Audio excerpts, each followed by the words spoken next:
तर मला फक्त एवढंच आठवल की तिनं तुझा कसा अपमान केलाय आणि ते मला सहन नाही होणार. त्यामुळं मी तिकडे न आलेलंच योग्य आहे. आणि आई, तू मला म्हणली होतीस ना की मी जो काही निर्णय घेईल त्यात तू माझ्या पाठीशी असशील. मग माझा हा निर्णय फायनल झालाय. आता सावी मुजुम, सावी नाईक हे नाव सुद्धा मला माझ्या आयुष्यात नको आहे. ठीक आहे, आता सावीला तू तुझ्या आयुष्यातून काढून टाकायचंच ठरवलेस तर मग मी तुझ्या निर्णयाच्या आडवी येणार नाही. शेवटी तुझा आनंद माझ्यासाठी जास्त महत्वाचा आहे.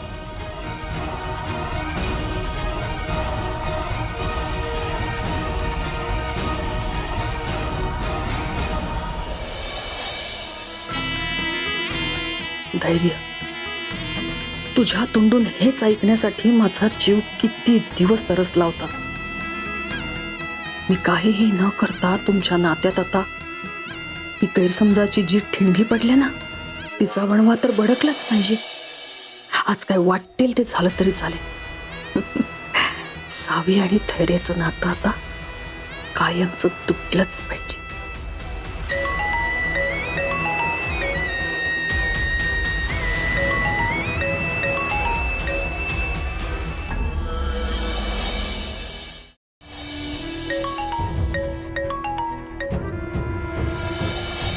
हॅलो, हा नाना बोला.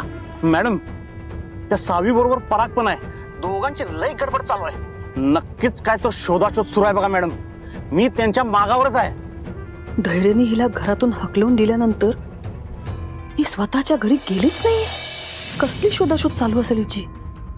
अरे देवा, हिला खरंच त्या मधुसूदन बद्दल काही पुरावा तर लागला नसेल ना आधी. नाना, मी काय सांगते नीट ऐका. काही झालं तरी तिची पाठ सोडू नका.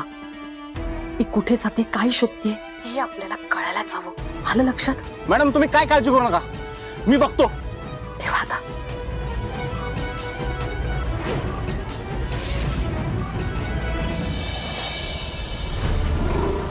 थांबव थांबव, इथे थांबव.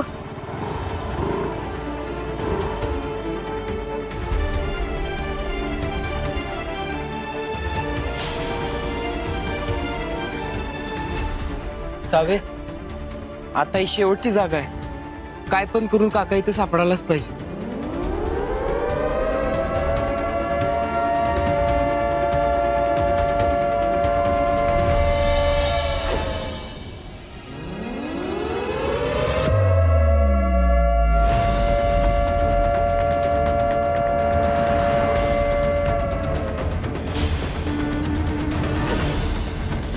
काय झालं?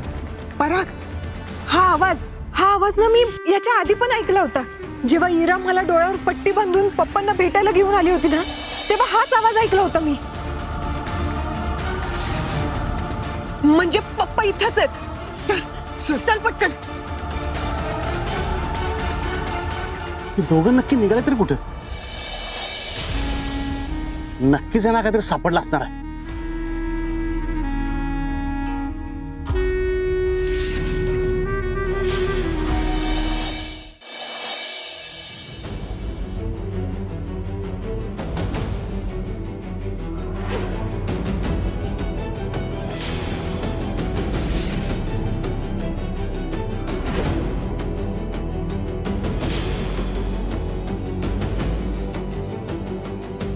काय झालं?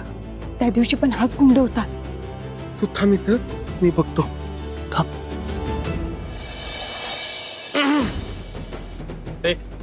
कोण आहेस तू आणि इथं काय करतोयस?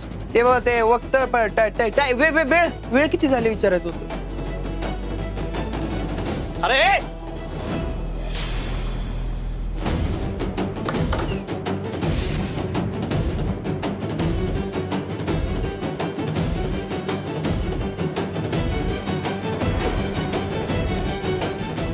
काय चाललंय या दोघांचं?